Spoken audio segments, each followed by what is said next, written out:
Discount.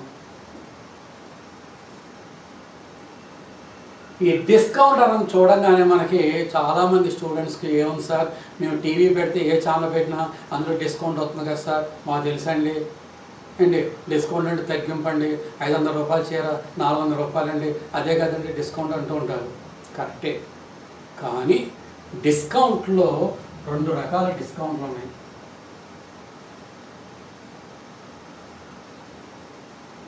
First one trade discount, second one cash discount. Trade discount, cash discount. Trade discount అంటే ఏంటంటే it is called business secret. ఇప్పుడు చంద్ర brothers ఉంటారు, చీర 1000 రూపాయలంటే ఆడవాళ్ళు కొనరు, కానీ ఆడు ఏం చేస్తాడు, ఆ 1000 రూపాయల చీరని 1500 చేసి 500 తగ్గింపమ్మా అంటాడు.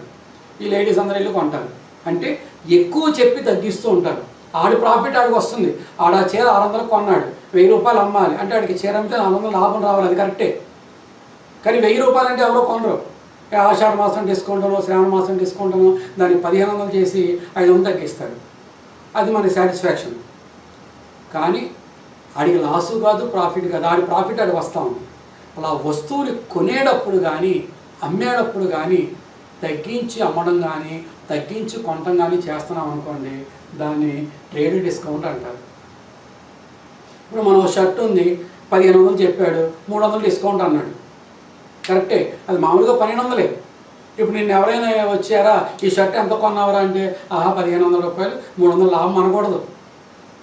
అసలు ట్రేడ్ డిస్కౌంట్ అమ్మేవాడు కానీ కొనేవాడు కానీ, అమ్మేవాడు నాకు 400 లాస్ వచ్చింది అనకూడదు, కొనేవాడు నాకు 400 లాభం వచ్చింది అనకూడదు.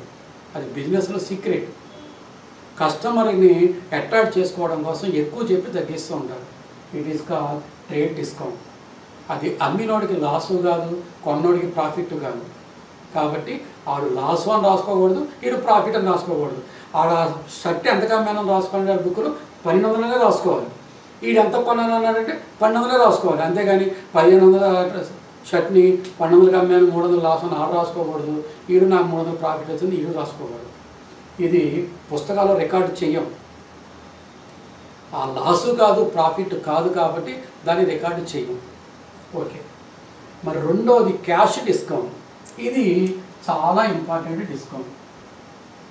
ఈ డిస్కౌంట్ అంటే ఏంటంటే, మనం ఎవరికో అప్పిచ్చాం, 1,00,000 రూపాయలు స్టాక్ అప్పిచ్చాం, ఆ 2 నెలల తర్వాత ఇస్తానన్నాడు. ఓకే సార్ అన్నాం. 1 మంత్ అయింది, ఆడు మన దగ్గరికి వచ్చాడు, లేదా మనమే ఆడి దగ్గరికి వెళ్ళినారే, నాకు 1,00,000 రూపాయలు ఇవ్వాలి కదరా అర్జెంట్ రా నాకు కాస్త. అండ్ అదేంటి సార్, మీకు 2 నెలల తర్వాత ఇస్తానన్నాను కదా సార్ అన్నాడు. కాదురా బాబు అర్జెంట్ రా నాకు అంటే, ఆడేమంటాడు, సార్ మరి మీరు నాకు 2 నెలలను అప్పిచ్చారు, మీరు నెల రోజులుగా అడుగుతున్నారు, మరి నేను మీకు 1,00,000 రూపాయలు అప్పు ఇవ్వాలి, మరి మీరు నాకేమన్నా తగ్గిస్తానంటే మీ డబ్బులు మీకు ఇచ్చేస్తాను సార్. మనకు కూడా అమౌంట్ అవసరం. సర్లేరా ఓ 5% తగ్గిస్తాను, డబ్బులు నాకు ఇచ్చే. అది అంటే 1,00,000 రూపాయలు తీసుకోవాల్సిన వాడి దగ్గర మనం ఎంత తీసుకుంటున్నాం, 95,000 తీసుకుంటున్నాం. అంటే డబ్బు ఇచ్చి పుచ్చుకునేటప్పుడు కనుక ఆ తగ్గింపుతో సెటిల్మెంట్ జరిగిందనుకోండి, దాన్ని క్యాష్ డిస్కౌంట్ అంటారు. ఇప్పుడు నా దృష్టిలో వాడు ఎంత ఇచ్చేసినట్టు, 1,00,000 ఇచ్చేసినట్టు, కానీ నేను తీసుకుంది మాత్రం 95,000. 5,000 రూపాయలు నాకు లాసు. మరి ఆడి దృష్టిలో ఆడు నాకు ఎంత ఇచ్చేసినట్టు, 1,00,000 రూపాయలు ఇచ్చేసినట్టే. మరి ఆడికి 5,000 రూపాయలు ప్రాఫిట్, కానీ వాడు ఇచ్చిన 95,000 ఇచ్చాడు, ఆడికి 5,000 రూపాయలు ప్రాఫిట్. కాబట్టి క్యాష్ ఇచ్చి పుచ్చుకునేటప్పుడు తగ్గింపుతో సెటిల్మెంట్ జరిగిందనుకోండి, దాన్ని క్యాష్ డిస్కౌంట్ అంటారు. It is called real discount. ఇది మన పుస్తకాలలో రికార్డు చేయాలి, ఇది మన బుక్స్లో రికార్డు చేస్తాం. ఈ ట్రేడ్ డిస్కౌంట్ అనేది అమ్మేటప్పుడు కొనేటప్పుడు వచ్చే డిస్కౌంట్ కాబట్టి ఇది రియల్ డిస్కౌంట్ కాదు, ఇది మన పుస్తకాలలో రికార్డు చేయకూడదు. ఇది లాసు ప్రాఫిట్ అనకూడదు, దీన్ని మాత్రమే మనం లాసు ప్రాఫిట్ అన్నాం. ఓకే, నెంబర్ 1 ఇది trade discount, cash discount. Discount 2 types. Okay, ఇక నెక్స్ట్ ఇంకొక బిట్ అండి, అది ఏంటంటే as per double entry system ప్రకారం ప్రతి ట్రాన్సాక్షన్ డెబిట్లో వేయాలి, క్రెడిట్లో వేయాలి అన్నారు. కరెక్టే, బాగానే ఉంది. ఆ రెండిట్లో వేయడాన్నే డబుల్ ఎంట్రీ సిస్టమ్ అంటారు.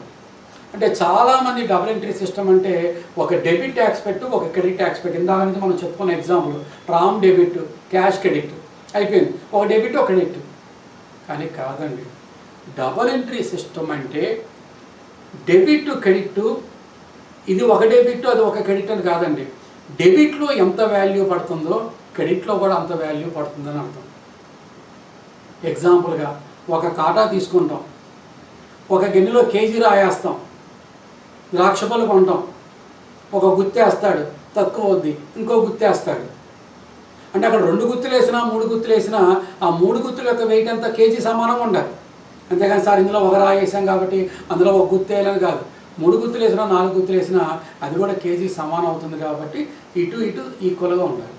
అలాగే ఇక్కడ డబుల్ ఎంట్రీ సిస్టంలో కూడా డెబిట్ క్రెడిట్ ఈక్వల్ కరెక్టే, కానీ ఒక డెబిట్ ఒక క్రెడిట్ అని కాదండి. ఎన్ని డెబిట్లు అయినా ఉండొచ్చు, ఎన్ని క్రెడిట్లు అయినా ఉండొచ్చు. 3 డెబిట్లు ఉండొచ్చు, 2 క్రెడిట్లు ఉండొచ్చు, అయితే 10 డెబిట్లు ఉండొచ్చు, 5 క్రెడిట్లు ఉండొచ్చు, అది 1 ఉండొచ్చు, అది 2 ఉండొచ్చు. ఎన్ని డెబిట్లు అయినా ఎన్ని క్రెడిట్లు అయినా సరే డెబిట్ యొక్క వాల్యూ క్రెడిట్ యొక్క వాల్యూ ఈక్వల్గా ఉండాలి. అలా ఈక్వల్గా ఉండడాన్ని డబుల్ ఎంట్రీ సిస్టమ్ అంటాం. ఒక్కసారి చూడండి,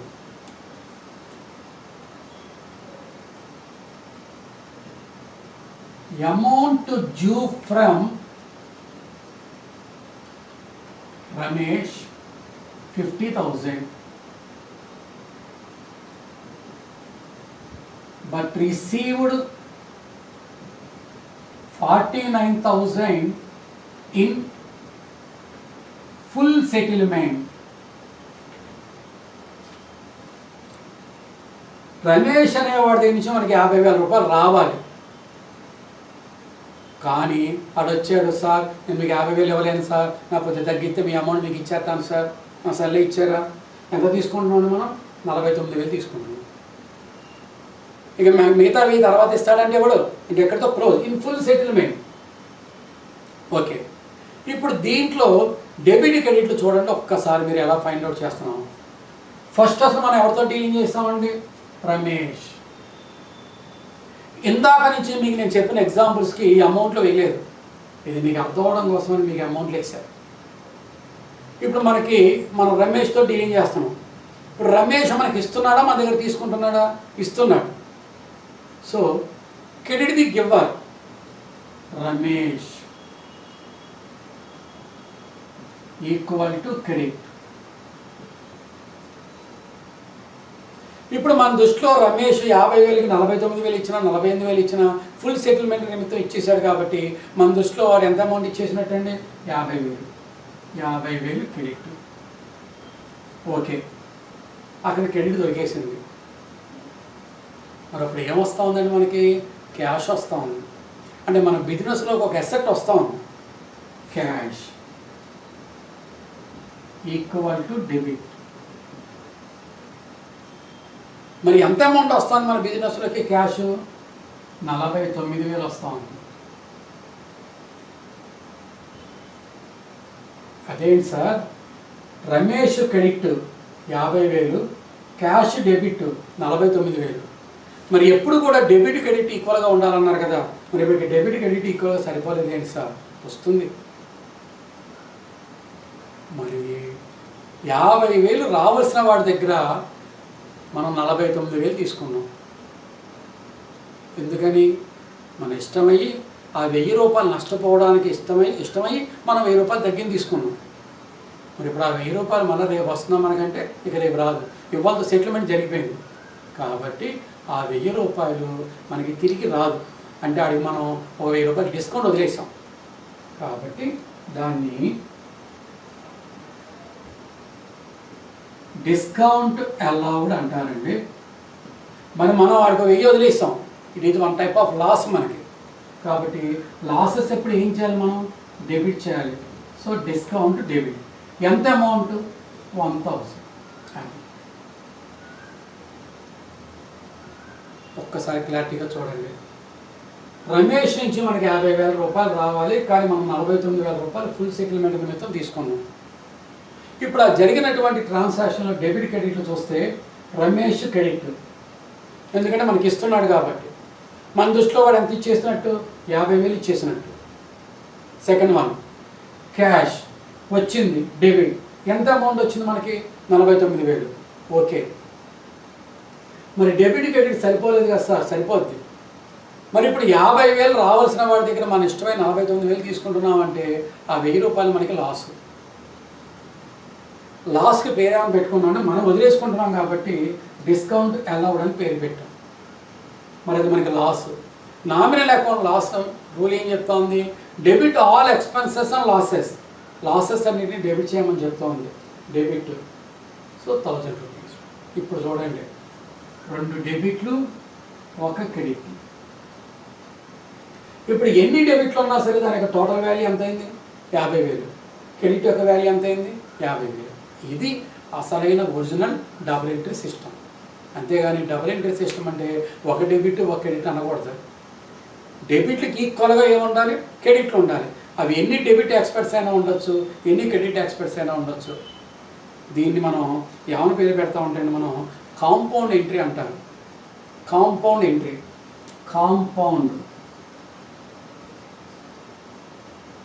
ఇది కాంపౌండ్ ట్రాన్సాక్షన్. అంటే compound transaction means more than 1 debit or more than 1 credit in each transaction. 1 కంటే ఎక్కువ డెబిట్లు కానీ 1 కంటే ఎక్కువ క్రెడిట్లు కానీ ఉన్నాయనుకోండి, దాన్ని కాంపౌండ్ ట్రాన్సాక్షన్. ఇప్పుడు చూడండి, 1 డెబిట్ సరే, 1 క్రెడిట్ 2 డెబిట్లు, అలా 3 డెబిట్లు ఉండొచ్చు, 4 డెబిట్లు ఉండొచ్చు, అయితే 5 డెబిట్లు ఉండొచ్చు, 2 క్రెడిట్లు ఉండొచ్చు. ఎన్ని క్రెడిట్లు ఉన్నా ఎన్ని డెబిట్లు ఉన్నా మొత్తం దీని వాల్యూ ఎలా ఉండాలంటే మనకి ఈక్వల్గా ఉంటుంది. అదే మనకి double entry rule. Okay,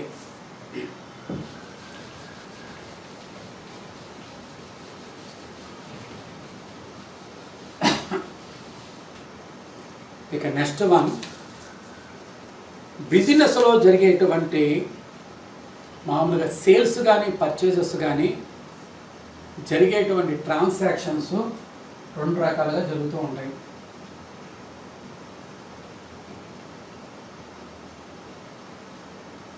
stock కొనేటప్పుడు కానీ స్టాక్ అమ్మేటప్పుడు కానీ జరిగేటువంటి ట్రాన్సాక్షన్స్ 2 రకాలుగా జరుగుతూ ఉంటాయి.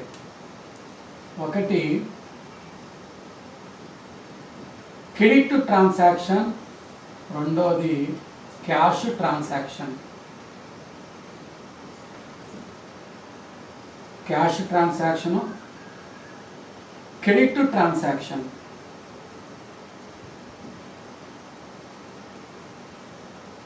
స్టాక్ పర్చేజ్ చేసేటప్పుడు కానీ సేల్స్ చేసేటప్పుడు కానీ ఇలా 2 రకాలుగా జరుగుతూ ఉంటాయి. Credit transaction, cash transaction. Cash ఇచ్చి కొనేస్తాం లేదా క్యాష్కి అమ్ముతాం. అలా క్యాష్కి అమ్మినా క్యాష్కి కొన్నా అది క్యాష్ ట్రాన్సాక్షన్ అంటారు. క్రెడిట్ ట్రాన్సాక్షన్ అంటే క్యాష్ ఇవ్వకుండా తర్వాత ఇస్తానులేమో అమౌంట్, లేదా తర్వాత ఇస్తానికి మన దగ్గర జాబులు కొనుక్కెళ్ళాడు అనుకోండి, అలా క్రెడిట్ బేస్ మీద అమ్మితే అది క్రెడిట్ ట్రాన్సాక్షన్ అంటారు. ఓకే సార్, ఈ 2 ఆ పదాలు చూస్తుంటేనే అర్థమైపోతాం. కరెక్టే సార్. అది క్రెడిట్ ట్రాన్సాక్షను, క్యాష్ ట్రాన్సాక్షన్ మనం ఎలా ఐడెంటిఫై చేయాలి? ఎలా ఐడెంటిఫై చేస్తామంటే చూడండి, సేల్ ఆఫ్ గూడ్స్ 1 lakh. ఇవాళ మన బిజినెస్లో అమ్మిన సరుకు 1,00,000 రూపాయలు నేను చెప్తున్నాను. ఇంకో ఆయన పక్కన ఇలా చెప్పాడు,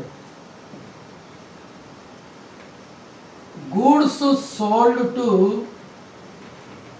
విజయ్ 1 lakh. నేనేమో ఇవాళ నా బిజినెస్లో 1,00,000 రూపాయలు అమ్మాను నేను చెప్పా. నా పక్కన ఆయన నేను ఇవాళ విజయ్కి 1,00,000 రూపాయలు అమ్మాను అని చెప్పాను అన్నాడు.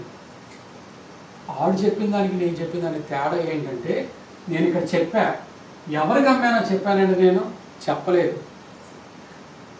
పర్చేజ్ చేసేటప్పుడు కానీ సేల్స్ చేసేటప్పుడు కానీ పేరు లేకుండా అమ్మాం కొన్నాం అని చెప్పుకున్నాం అనుకోండి, it is called cash transaction.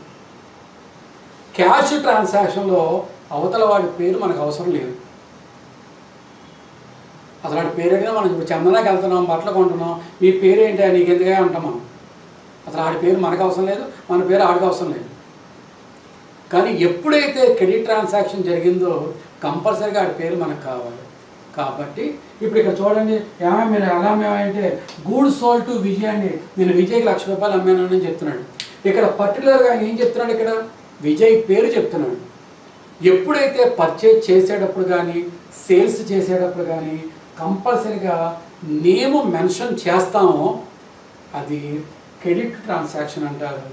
పేరు కనుక మెన్షన్ చేయకపోతే అది ఏమంటారంటే మనకి క్యాష్ ట్రాన్సాక్షన్ అంటారు. ఈ రెండింటికి ఇలా ఐడెంటిఫై చేయాలి. అది పేరు చెప్పకపోతే అది క్యాష్ ట్రాన్సాక్షన్, పేరు చెబితే అది క్రెడిట్ ట్రాన్సాక్షన్.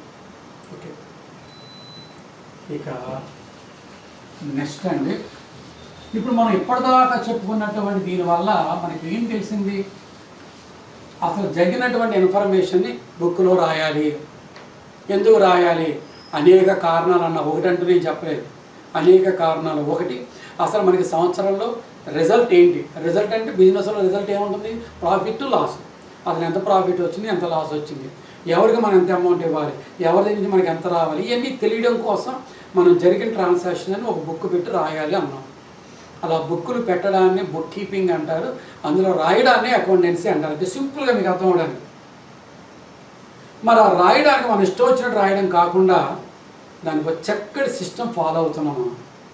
ఆ సిస్టమ్ పేరే డబల్ ఎంట్రీ సిస్టమ్. ఈ డబల్ ఎంట్రీ సిస్టమ్ ఏం చెప్పింది, జరిగిన ప్రతి ట్రాన్సాక్షన్లో 2 ఆస్పెక్ట్స్ ఉంటాయి. ఒక డెబిట్ ఆస్పెక్ట్, ఒక క్రెడిట్ ఆస్పెక్ట్. అంటే ప్రతిదీ కూడా మనకి రెండింటి మీద ఎఫెక్ట్ వస్తుంది. అది ఏది డెబిట్, ఏది క్రెడిట్ అని మనం తెలుసుకోవాలి. దానికోసం మనం ఏం చేసాం, మన బిజినెస్లో జరిగిన ట్రాన్సాక్షన్స్ అన్నింటినీ కూడా 3 రకాల కింద డివైడ్ చేసాం. దాన్ని సింపుల్గా చెప్పాలంటే 2 అని చెప్పనన్నా, పర్సనల్ అకౌంట్స్, ఇంపర్సనల్ అకౌంట్స్. క్లియర్గా చెప్పాలంటే personal accounts, real accounts, nominal accounts.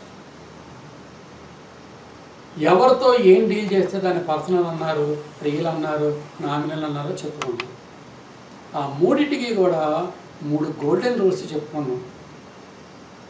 ఈ గోల్డెన్ రూల్స్ మీరు మర్చిపోకూడదు, ఎప్పుడు అలా గుర్తుంచుకోవాలి, బై హార్ట్ చేయడం కాదు, అర్థం చేసుకోవాలి. ఆ గోల్డెన్ రూల్స్ ప్రకారం ఏది డెబిట్, ఏది క్రెడిట్ అనేటువంటిది మనం దాని నుంచి డిస్కస్ చేసాం.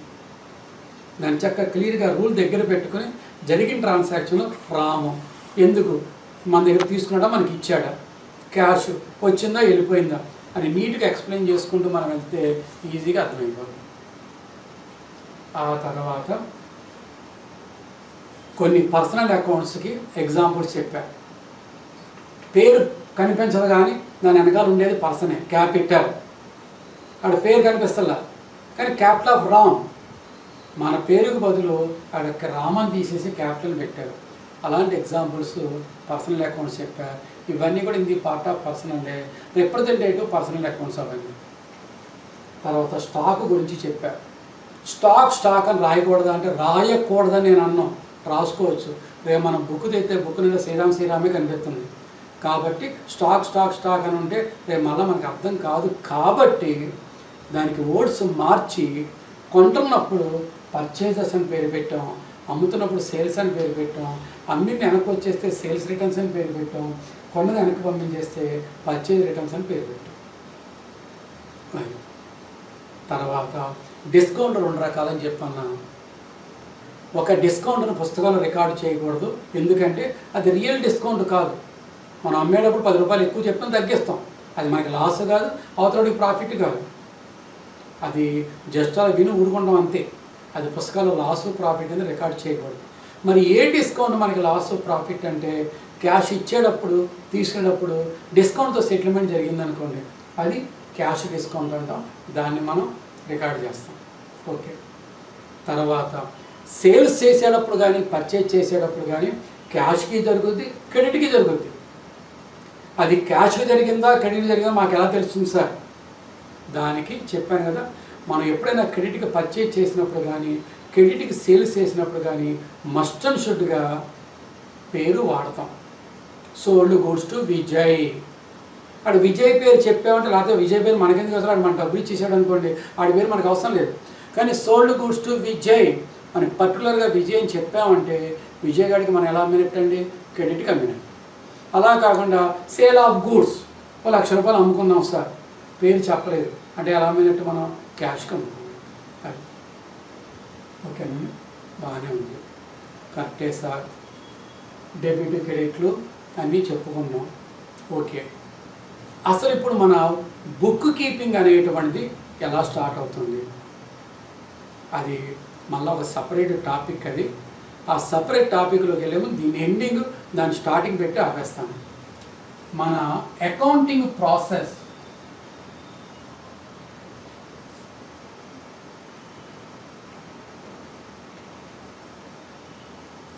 ఎలా ఉంటుంది సార్ అంటే, ఫస్ట్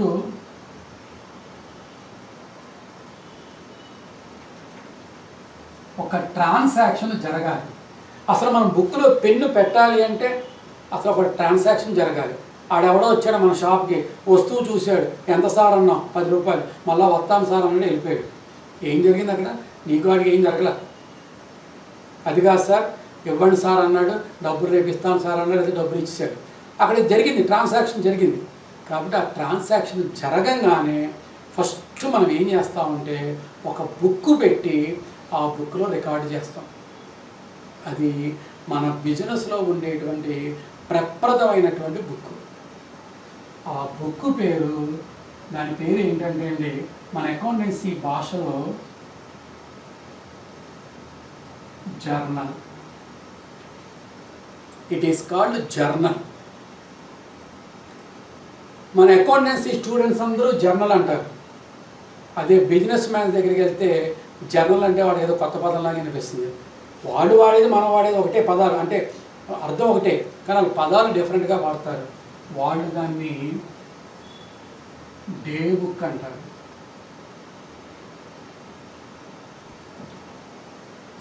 ఫస్ట్ మన బిజినెస్లో పొద్దున్నుంచి రాత్రి వరకు ఏది జరిగినా సరే దానికి ఒక బుక్ పెట్టి ఆ బుక్లో రికార్డు చేస్తాం. అది 5 పైసలైనా 5 లక్షలైనా వాల్యూ ఎంతైనా సరే ట్రాన్సాక్షన్ జరిగిందా లేదా అలా రాసే బుక్ పేరు journal. It is called day book. రాసిన తర్వాత ఈ బుక్లో నుంచి ఇంకో బుక్లోకి ఎంటర్ చేస్తారు. ఇట్ ఈజ్ కాల్డ్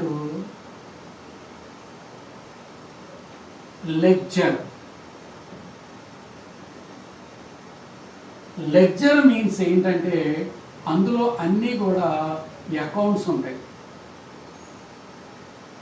అకౌంట్ అంటే ఏంటి సార్, మన జాతకం అంతే, ఒకటే గుర్తు. సింపుల్గా ఇప్పుడు మనం బ్యాంక్కి వెళ్తున్నాం, మన అకౌంట్ నెంబర్ చెప్పి సార్ మా అకౌంట్ నెంబర్ ఇంత సార్, ఒకసారి మా కాపీ ఇవ్వండి సార్ అంటే మన హిస్టరీ మొత్తం వాడు ఇచ్చేస్తున్నాడు. నువ్వు ఎప్పుడు డబ్బులు కట్టావు, ఎప్పుడు డబ్బులు తీసావు, మొత్తం నీ స్టోరీ అంతా అందులో ఉంటుంది. అలాగే మన బిజినెస్లో కూడా అందరి పేరుతో కూడా అన్ని అకౌంట్లు ఉంటాయి. వీటన్నిటిని ఒక బుక్లో పెడతారు. ఆ బుక్ పేరు లెడ్జర్. ఇందులోకి ఎప్పుడు ఎక్కిస్తారు సార్ అంటే ఈ బుక్లో రాసిన తర్వాత ఈ బుక్లో నుంచి ఇందులోకి ఎక్కిస్తారు. అసలు ఈ బుక్లో ఎప్పుడు రాస్తారు సార్, నీకు ఏం జరిగితే రాస్తారు, ఒక ట్రాన్సాక్షన్ జరిగితే రాస్తారు. ట్రాన్సాక్షన్ జరగగానే ఫస్ట్ బుక్లో రాస్తారు. It is called journal. అందులోంచి లెడ్జర్లోకి ఎక్కిస్తారు. అందులో అకౌంట్స్ అన్నీ ఉంటాయి. లెడ్జర్ నుంచి ట్రయల్ బ్యాలెన్స్ అనే దాన్ని ఒకదాన్ని తయారు చేస్తారు. ఇదంతా మీ తర్వాత సపరేట్ ఒక క్లాస్లో వస్తుంది. Trial balance. ఈ ట్రయల్ బ్యాలెన్స్ యొక్క ఎఫెక్ట్ ఏంటంటే అసలు మన బిజినెస్లో మనం చేసిన అకౌంటింగ్ ట్రీట్మెంట్ అంతా కూడా కరెక్ట్గా చేసామా లేదా అనేది తెలుసుకోవడం కోసం ట్రయల్ బ్యాలెన్స్. ఇది ఒక సపరేట్ చాప్టర్ అని చెప్పుకుంటాం. ఈ ట్రయల్ బ్యాలెన్స్ నుంచి లాస్ట్గా ఫైనల్ అకౌంట్స్ తయారు చేస్తారు. ఫైనల్ అకౌంట్స్ ఆ పేరులోనే ఉంది. Final exams, pass or fail. అలాగే ఇక్కడ ఫైనల్ అకౌంట్స్ అంటే మనకి ప్రాఫిట్ వచ్చిందా లాస్ వచ్చిందా అనేది చెప్తుంది. ఇది మన బిజినెస్ అకౌంటింగ్ ప్రాసెస్ అంతా ఇలా జరుగుతుంది. మన అకౌంటింగ్ ప్రాసెస్ ఫస్ట్ ఒక ట్రాన్సాక్షన్ జరగాలి, దాన్ని తీసుకెళ్ళి బుక్లో రాస్తాం. It is called journal. దాని నుంచి ఇంకో బుక్లోకి ఎక్కిస్తాం లెడ్జర్. దాని నుంచి ట్రయల్ బ్యాలెన్స్ తయారు చేస్తాం. దాని నుంచి ఫైనల్ అకౌంట్స్. ఇందులో మొదటి స్టెప్ ఇది జర్నల్, డే బుక్. ఈ జర్నల్లో మనం పెన్ను పెట్టాలి అంటే దాని ముందు మనకి ఏం తెలిసి ఉండాలి అంటే ఏ ఐటమ్ డెబిట్ ఏ ఐటమ్ క్రెడిట్ అని తెలిసి ఉండాలి. దానికోసమే మనం ఇప్పటిదాకా డెబిట్ క్రెడిట్ ఎలా వస్తాయి, దేని ప్రకారం డెబిట్ క్రెడిట్లు ఫైండ్ అవుట్ చేయాలి అనేటువంటిది మొత్తం మనం ఇక్కడ చెప్పుకున్నాం. లాస్ట్కి ఇక debit means receiving item, credit means giving item. కానీ అలా అది కొద్దిగా సబ్జెక్టు వచ్చిన వాళ్ళకి అర్థం చేసుకుని ఈజీగా అర్థమవుతుంది, కానీ మామూలు స్టూడెంట్స్ పాయింట్ ఆఫ్ వ్యూలో అర్థం కాదు. తీసుకునే ఐటమ్ డెబిట్, ఇచ్చే ఐటమ్ క్రెడిట్ అంటారు. అది ఏ ఐటమ్ తీసుకుంటుంది, ఏ ఐటమ్ తీసుకుని ఇస్తుంది అనేది మనం కన్ఫ్యూజ్ అయిపోతాం. కాబట్టి డెబిట్ క్రెడిట్ తెలుసుకోవాలంటే ఆ 3 రూల్స్ ప్రకారం మనం తెలుసుకోవాలి. ఓకే వ్యూయర్స్, ఇప్పటి వరకు ఈ అకౌంటింగ్ బేసిక్స్ క్లాసు మీకు అర్థమైనట్టుగా నేను భావిస్తున్నాను. ఏంటి దీని తర్వాత నెక్స్ట్ టాపిక్ పుస్తకాల్లో రికార్డు చేయాలి. ఆ రికార్డు చేయడానికి చెప్పాను కదా, ఫస్ట్ బుక్ జర్నల్. ఆ జర్నల్ బుక్లో ఎలా రికార్డు చేస్తాం అనేటువంటిది అక్కడ మనం నేర్చుకుంటాం.